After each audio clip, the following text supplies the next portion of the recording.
Léa, ce matin, vous recevez l'homme en noir. Bonjour Thierry Ardisson. Bonjour. On est très heureux de vous recevoir en ce 1er mai, journée des travailleurs ou de ceux qui sortent en boîte. Vous êtes dans quelle catégorie ? Maintenant, je suis plus que dans la journée, je suis plus que dans le travailleur. Là. Les boîtes, c'est un peu terminé. C'est terminé. On est très heureux de vous recevoir avec Nicolas, c'est vrai. On commence par mes questions rituelles. Si vous étiez une héroïne, un écrivain et une transgression en 2025 ? Si j'étais une héroïne, je serais Marie-Antoinette, mais pas la Marie-Antoinette de Sofia Coppola. La vraie Marie-Antoinette, celle dont je parle dans mon livre, c'est-à-dire dont l'enfant a été drogué, saoulé, pour lui faire avouer qu'il avait couché avec sa mère. Et c'est un personnage qui me meut beaucoup, Marie-Antoinette, qui me touche beaucoup. Et d'ailleurs, ceci étant, j'étais pas choqué au moment de l'ouverture des Jeux Olympiques, qu'on puisse jouer avec Marie-Antoinette ou avec la scène, ce que personne n'a dit, par exemple.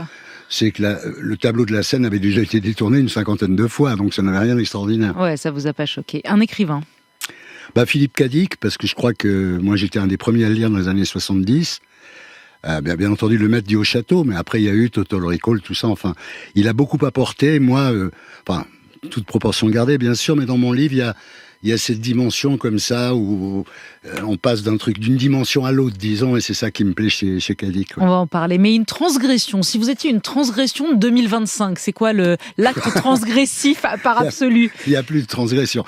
Si, il y a une transgression, je viens d'en faire une de transgression, c'est que j'ai fêté les 30 ans de Paris Dernière, l'émission où je me promène la nuit dans Paris. Donc on a fait un numéro spécial 2025.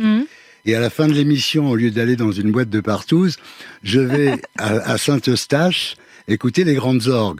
Donc je dirais que pour moi, il joue évidemment du Bach, mais il joue aussi les Beatles. Et je trouve que c'est extraordinaire aujourd'hui que finalement, ce qui soit transgressif, ça soit d'aller à il y a un côté père de Foucault, d'aller à Saint-Eustache plutôt qu'aux chandelles, disons. Voilà. La transgression ultime, c'est donc d'aller à l'église, écouter Absolument. les orgues. Le nouveau livre, le dernier livre de Thierry Ardisson s'appelle L'homme en noir. Vous n'êtes pas foulé pour le titre, hein, dites donc. Ça sort chez Plomb la semaine prochaine. Et c'est un peu la prolongation de votre autobiographie Confession d'un baby-boomer paru il y a 20 ans, qui s'était vendu à 100 000 exemplaires. Mais là, c'est une autofiction qui mêle le vrai et le faux. Alors le pitch, c'est l'histoire de l'animateur star du plus gros talk-show de France, le talk-show du samedi soir, qui arrive sur son plateau de tournage pour tourner son émission. Il trouve dans sa loge une lettre de menace de mort. Il s'en fiche. Il prend pas le truc au sérieux. Il la met dans sa poche. Il arrive sur son plateau avec tout ce qu'on connaît de Tout le monde en parle quand on l'a vécu. Il y a tout le monde. Il y a la productrice Catherine Barma. Il y a le réalisateur Magnéto Serge Calfon, etc., etc. Et arrivé sur le plateau, il y a un coup de feu qui retentit.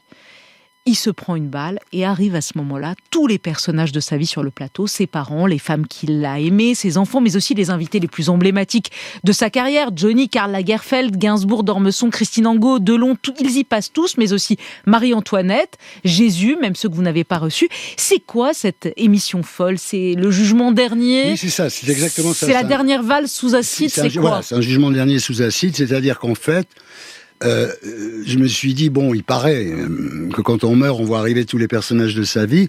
Mais moi, je me suis dit, en fait, ce qui serait drôle, c'est qu'ils arrivent par le même escalier, avec la même lumière, les mêmes applaudissements, la même musique que des invités habituels. Donc, quand j'annonce Johnny Hallyday, j'annonce pas Johnny Hallyday. Catherine Barma me dit, Lucchini est en forme. Et j'ai dit, j'accueille Johnny Hallyday. Mais t'es con ou quoi ? Et là, on comprend qu'on est parti dans autre chose, évidemment. Et en fait, tous ces personnages arrivent comme des invités habituels du samedi soir. Mais il y a aussi bien Sainte Rita, effectivement, comme l'a dit, il y a Jésus. Il y a Jésus que vous invitez. J'ai très cool Jésus. Pourquoi Jésus ? Très cool Jésus. D'ailleurs, je lui dis, moi j'ai toujours pensé que tu étais un petit juif qui a foutu la merde, ce qui est vrai.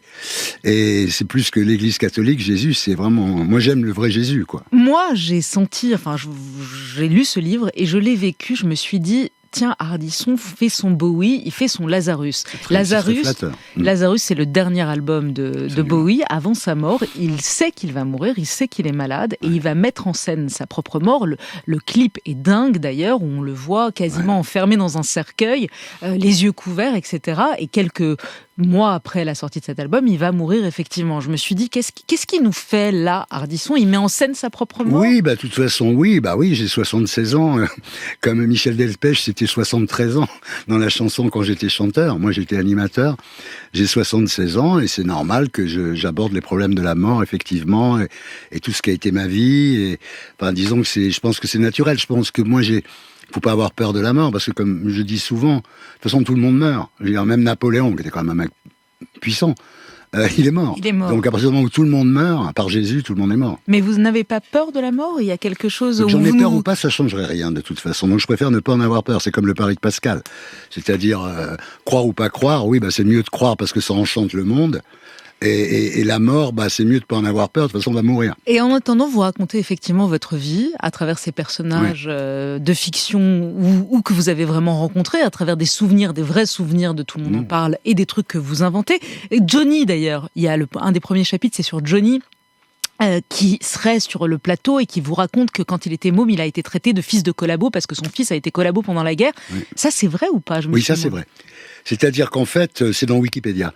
Mais c'est qu'en fait, jamais personne lui a posé la question à Johnny Hallyday, même pas moi, parce que je l'ai eu sur mon plateau, j'ai pas osé. Et quand on a vu arriver Johnny à la télévision dans les années 60, il était vraiment, il était timide, il n'osait pas parler, il était bunkérisé. Et en fait, oui, parce qu'à l'école, on l'appelait fils de Boche. Son père s'occupait de la télé allemande à Paris pendant la guerre. Et en 44, Johnny a toujours raconté que son père était parti avec une femme. En fait, il était parti à cause de l'épuration. Il était parti se planquer à Madrid, quoi. Je veux dire. Ça c'est vrai. Il y a des trucs vrais. Il y a des trucs vrais que vous racontez. Et pendant que Johnny raconte dans le livre, pendant qu'il vous raconte cette histoire-là où il est très triste, vous avez dans l'oreillette celle qui fut la reine, la productrice Catherine Barma. Catherine Barma qui a fait Tout le monde en parle, qui a fait ensuite On n'est pas couché, Laurent Ruquier. Voilà, on lui doit tous quelque chose, en tout cas tous ceux qui ont transité par la moitié de ma soir, carrière, ça c'est sûr. Absolument. Qui vous dit, non mais là c'est très très fort, non mais là c'est fort, mais on se fait chier là, prends Lucchini. c'est ça que vous racontez. Elle m'engueule sans arrêt. Ouais. Et jusqu'au moment où elle me dit, mais enfin si tu veux on arrête. Et là j'ai dit, mais tu comprends pas que si j'arrête je meurs. Voilà. Ça va loin des fois. Oui, c'est ça qui va loin. C'est sans doute le livre où vous êtes le plus intime et le plus sincère. Il y a bien sûr les effets, le côté hardisson, le sens de la formule et tout, mais il y a des choses que vous dites, et on va y venir notamment sur vos parents et vos enfants, et vous, votre rapport à vos enfances, à votre enfance et à vos blessures, que j'ai jamais lu, je vous ai jamais entendu parler comme ça. Catherine Barma, juste un mot, vous dites des jolies choses sur elle. Oui. Je l'aime, Catherine. Oui. Après une brouille qui est allée devant les tribunaux, etc. etc. Oui, vous savez, c'est des histoires qui ont à voir avec le show business. C'est pas grave. À la fin, vous l'aimez. Bah oui, c'est réciproque. À la fin, vous l'aimez. Vous invitez aussi dans cette ultime émission, ce jugement dernier, vos ennemis. Il y a Hanouna, il y a Bolloré. Ouais. Jean Gabin. Il y a des trucs drôles avec Hanouna, c'est drôle, je veux dire. C'est l'homme invisible, vous l'imaginez. Oui, il arrive, j'annonce l'homme invisible. Et puis on voit arriver l'homme invisible avec son chapeau élégant, quoi. Et puis il dit, ça va mes petites beautés? Je dis, putain Cyril, t'es invisible. Eh ouais, je suis devenu invisible. Et puis voilà, non, mais il y a des trucs marrants, c'est pas que sombre. Ouais. Il y a des moments marrants, il y a des moments surréalistes. Vincent Bolloré qui vous a viré, vous le Vincent Bolloré, c'est Gabin, parce que j'accueille Jean Gabin. Tout le monde dit, mais c'est l'IA, c'est l'intelligence artificielle. En fait, pas du tout, c'est le vrai Jean Gabin. Et Jean Gabin, il apprend un truc que m'a fait Bolloré, il le fait venir et il l'engueule. Gabin qui engueule Bolloré, c'est drôle. Et puis il lui dit qu'il a inventé le cinéma muet, puisque maintenant les acteurs, pour pouvoir avoir des subventions de Canal, peuvent plus rien dire contre Canal et CNews. Donc ils ferment leur gueule et ils ont peur du bad buzz. Ils ont tous peur de lui, oui, sauf moi. J'ai toujours mis un point d'honneur à inviter des infréquentables, écrivez-vous, mais Dieudo et Soral, c'est plus possible depuis longtemps. Bah non. Un jour, j'ai viré en direct, ce qui se fait jamais à la télé, parce qu'en général, à la télé, quand on vous veut plus, quand votre attaché de presse appelle, on vous dit, oui, on est occupé en ce moment, Moi, je lui ai dit, là, sur le plateau, devant tout le monde, je lui ai dit, je t'inviterai plus. Parce qu'il était encore parti c'était l'époque où il n'avait pas eu son argent du CNC pour faire son film sur la traite des Noirs. Et il disait, les Juifs, ils ont toujours de l'argent pour parler de la Shoah. Donc il était là-dedans. Bon, moi, je l'ai laissé dire 2 fois, et puis après... Stop. Bah, c'est sur YouTube, c'est pas... Et donc, je lui ai dit, je veux plus te voir. Donc lui, c'était fini, Dieudo. Et Soral, c'est pareil. Enfin, je veux dire, non, il y a un moment, on peut pas donner la parole à des gens qui disent des conneries. Vous étiez l'animateur, je le rappelle pour ceux qui sont nés, qui ont moins de 30 ans, et oui, vous étiez l'animateur star du samedi soir, vous receviez tout. J'étais le Léa Salamé de l'époque. On le dit pour les jeunes. De Bret Easton Ellis à Evangélie, de Tom Wolfe à Brad Pitt, en passant par Valérie Lemercier et Ray Charles, c'est vraiment là que tout se passait. Voici George Michael, Jane Fonda, j'accueille Robbie Williams, Robert Smith le Cure, Mikhail Gorbatchev. Voici Ray Charles, Marilyn Manson. Voici Angelina Jolie,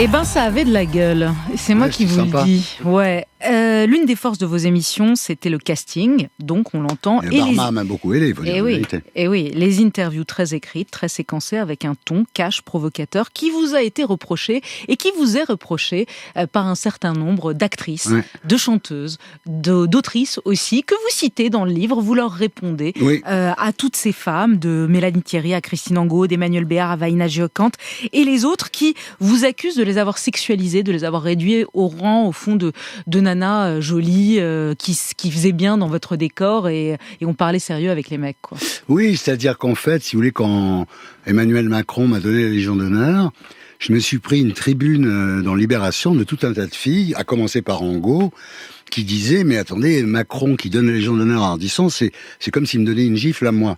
Alors, j'en profite d'être là pour remettre les choses au point.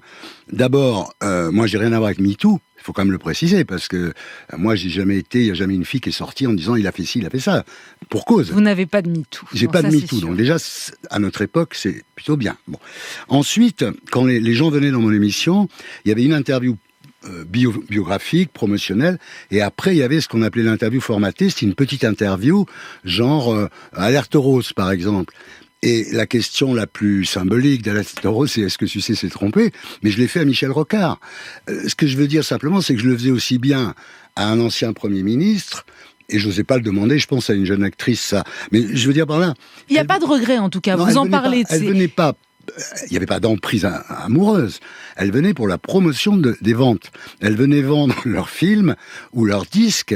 Mais d'abord, elle connaissait l'émission. C'était pas un traquenard. Un traquenard. Je veux dire un traquenard. Un traquenard.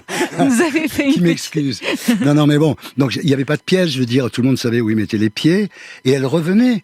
Ouais. Christine Angot, qui fait un scandale sur ce qui lui est arrivé en 99. Elle est revenue. Elle est revenue en 2000. Et puis, ce qu'il faut dire aussi, quand même, parce que cette histoire commence à me fatiguer un peu, tout ça se passait pas sur Zoubida Télévision. Ça se passait sur Antenne 2. Et la patronne d'Antenne 2, c'était Michel Cotta.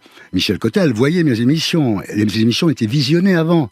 Donc, s'il y avait eu quelque chose de si extraordinaire que ça... Ouais. Pas de regret. Non.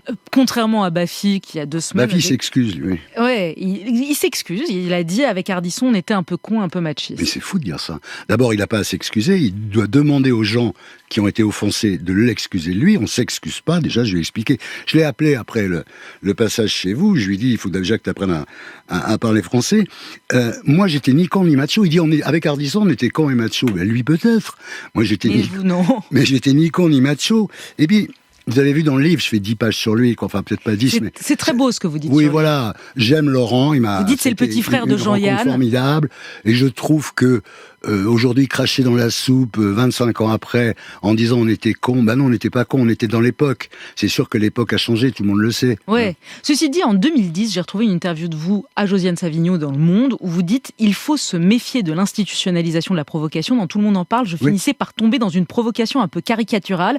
Et quand je vois mes successeurs, je me reproche parfois d'avoir ouvert la boîte de Pandore. » Oui. Donc, même vous faisiez il y a 15 ans un petit mea culpa en disant peut-être qu'on a... C'était outré, mais enfin, je veux dire, de là à se battre la coulpe en disant c'est terrible ce que j'ai fait, j'étais con, j'étais macho. Non, moi j'étais ni con ni macho, j'étais Thierry Ardisson. Il y a la télé dans le livre, évidemment, mais il y a plus surprenant encore votre enfance, vos blessures d'enfance, vos traumatismes d'enfance. Et là, c'est là où vous êtes émouvant. Thierry Ardisson peut être émouvant.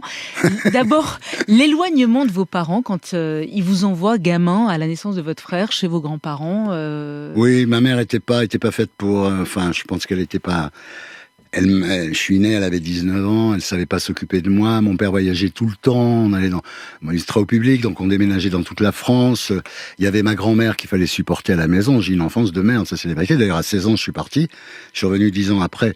Et c'est vrai que c'est très marrant, ça. C'est-à-dire que quand vous avez votre bac à 17 ans, votre père vous dit « Qu'est-ce que tu veux comme cadeau ?» et vous lui répondez « Partir. Là, je vais à Jean Lépin. Et je suis ramassé sur la plage par Johnny Honeywood, qui m'a changé ma vie. Il m'a nommé disquaire du whisky à gogo, alors que je n'avais jamais mis un disque de ma vie. Et là, ça a changé ma vie. Vous apprenez la vie. Mais c'est vrai que enfance de merde, quoi. Enfance qui de explique merde. beaucoup de choses. Et c'est très fort quand dans le livre, dans cette émission folle de Jugement Dernier, vous invitez vos parents. Mais dans un premier temps, c'est vos parents qui sont des sosies de vos parents, qui sont des gens hyper élégants, très beaux, qui viennent de Megève, etc., que vous invitez, avant qu'à un moment vous dites, bah non, c'est pas mes vrais parents. Il y a mon frère qui arrive et qui dit mais qu'est-ce que tu fais Il m'appelle Titou. Qu'est-ce que tu fais, Titou? C'est pas nos vrais parents. J'ai dit ouais non mais il dit mais non mais attends, maintenant au point où t'en es, tu peux reconnaître tes vrais parents. Et là arrivent deux gens normaux. Et voilà, c'est mes parents, bah oui, ils étaient comme ça. Mais en même temps, je dis aussi... Deux gens normaux dont vous avez eu honte. Vous écrivez dans le livre qu'au fond, pendant longtemps, vous avez eu honte de vos parents. Oui. Oui. Honte de cette enfance un peu minable. Je comprenais pas pourquoi j'étais né là. Je croyais que il y avait une erreur à la maternité. Je comprenais pas ce que je foutais dans cette famille. Pourquoi on n'avait pas une DS-19 mais une Dauphine. Pourquoi on habitait dans un immeuble et on n'avait pas une propriété au bout d'une allée d'arbres. C'est-à-dire, je comprenais pas pourquoi moi j'étais là. Et donc, oui, je me sentais tout à fait étranger à ça. Oui. Et vous avez eu honte d'avoir eu honte, en fait. Voilà, et ce livre-là, c'est une manière voilà, d'hommage. Mon père m'a beaucoup apporté. Oh non. Sur le plan cinématographique, sur le plan... voilà, il m'a donné... C'est lui qui m'a fait écouter Europe 1, qui m'a fait lire Paris Match, qui m'a amené voir des films. Donc tout ça, évidemment, c'est vrai. Vous avez eu les larmes aux yeux. Jamais. Ouais, mais c'est à cause de Demorance. Pourquoi? J'ai lu son livre, je suis rentré dans ce studio, voilà, et puis quand j'ai vu Nicolas... Mais c'est pas grave. Parce qu'il vous a touché, son livre. Son livre, il m'a explosé. Ouais. Ouais. Vous venez de lui dire ça pendant le disque ouais, qu'on a mis spécialement pour vous, mais là on va parler de votre livre.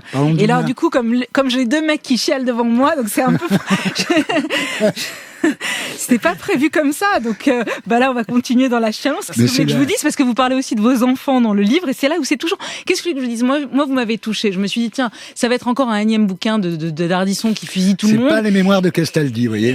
Oui, mais c'est d'abord c'est écrit, et puis il y a les enfants, vos trois enfants, Manon, Ninon et Gaston. Vous parlez de votre culpabilité à vous être pas occupé d'eux, et ils viennent vous dire papa, on voulait te dire que tu répètes souvent que tu ne t'es pas occupé de nous à cause de la télé. Ne regrette rien, c'était ta vie, on t'aime. Pars en paix. Ouais, mais ils m'en veulent pas, il paraît. Non, mais j'ai tout sacrifié à ma carrière, c'est clair. C'est vrai qu'il faut dire la vérité. J'avais une telle revanche à prendre sur la vie. Je suis arrivé à Paris, j'avais 50 balles, je connaissais personne. Je voulais réussir. J'ai commencé par me suicider parce que c'était tellement... Ce que dit très bien, c'est qu'à un moment, le suicide apparaît comme une solution. Donc je me suis suicidé à l'âge de 20 ans. Vous avez fait une tentative de suicide, voilà, que vous racontez dans le livre. Une tentative, évidemment, heureusement d'ailleurs. Et si vous voulez, c'est là que j'ai refusé de voir un psy, parce qu'on m'a dit on va te soigner, tu vas devenir normal. J'ai dit mais je veux pas du tout être normal. Mais après je me suis accroché à l'héroïne. Donc. Pars en paix. Donc ça c'est les enfants. Et puis tout au long du livre il y a l'amour. Audrey Crespo-Mara, ouais. Le livre est dédié à elle, elle revient au début, à la fin, au milieu. Elle est d'ailleurs en régie, elle est venue vous accompagner ce matin, décidément. 15 ans que ça dure, Ardisson amoureux, fidèle, ranger des voitures. Ouais. Elle est forte, Audrey. Très. Je crois qu'elle m'aime. Oui, malgré tout. Ouais, je crois qu'elle vous ne m'aime. devez pas être un cadeau au quotidien, non? Bah, je m'arrange. Hein. Il y a une jolie phrase de Brel qui résume un peu votre vie, Thierry Ardisson. Je voulais juste qu'on l'écoute, je voulais terminer en musique avant les impros. Il a fallu du temps pour être vieux sans être adulte. Ben, c'est le cas. Merci en tous les cas. Ouais. Je termine par les impromptus, vous répondez rapidement sans trop réfléchir. On y va. Paris dernière ou rive droite, rive gauche? Bah, Paris dernière quand même, parce que voilà, c'est la nuit dans Paris, et tout est possible. Vous allez fêter donc les 30 ans de Paris dernière, après avoir fêté les 20 ans de 93 Faubourg. C'est bientôt fini, les commémorations. Ça sent le cercueil. C'est ce que j'allais vous dire. Ça sent le sapin. Je sais pas. Instagram ou Twitter? Ni l'un ni l'autre. Vous utilisez ChatGPT? Oui, alors moi on me dit, ça donne des idées. Alors je dis, trouve-moi une idée pour le dimanche après-midi sur France 2. Il me répond, mais Game of Thrones. Je dis, c'est pour trouver ça, j'ai pas besoin de toi, connard. Les 100 jours de Trump en un mot. Chaos, catastrophe. Enfin. Zelensky en un mot. C'est une espèce de Churchill. Bonjour, ça va? Là c'est bonjour à Charline Vanhoenacker. Jean-Paul II ou le pape François? Le pape François... Bien que, vous avez vu sur CNews, il déteste le pape François, c'est bon signe. Squeezie ou Inoxtag? Squeezie, on s'est réconciliés, Oui, parce qu'on était pareil. un peu fâchés. Ouais, vous étiez fâchés. Oui. Ça alors. Voilà. Et Vous vous fâchez avec des gens, Je vous. serai peut-être pareil avec vous, Charlie. Vous êtes prêts à vous réconcilier, Charlie et Thierry Moi, oui, Ardisson, très parce que vous bien, étiez très engueulés il y a volontiers, quelques années ici. Les C'est gens, lui qui m'a engueulé. les gens qui me font rire, je suis toujours prêt à me réconcilier avec eux. Marc-Olivier Fogiel ou Laurent Ruquier dans les réconciliations? Marc-Olivier Fogiel. Ah oui? Ah non, Laurent, quand même, là, il est un peu loin, mais bon. Ah. Bon, vous allez vous réconcilier Oui, c'est pas bientôt. grave, oui. C'est vrai que la seule fois où vous avez rencontré John Lennon, c'était dans des toilettes, ou c'est inventé ça? Non, et ça c'est faux. En revanche, j'ai rencontré George Harrison et je lui ai dit, j'adore ce que vous faites. Faut être con quand même. Putain. Est-ce que c'est vrai que vous avez inventé une fausse citation de Sénèque et que personne n'a rien vu? La fausse citation était: de tous les vices, le pire est l'excès de vertu. Ouais. Ça aurait marché. Même chez Demorand, il n'aurait pas vu que c'était Je faux. signe. C'était mon livre Rive Droite, où c'était l'histoire d'un junkie qui arrêtait la dope et qui tuait des junkies. Et de tous les vices, le pire est l'excès de vertu, puisqu'il tuait des junkies. Et Dieu dans tout ça, pour finir. Bah, Dieu, il m'aide tous les jours. Le livre s'appelle L'homme en noir, Ardisson différent. C'est chez Plomb. Merci. Et belle journée à vous.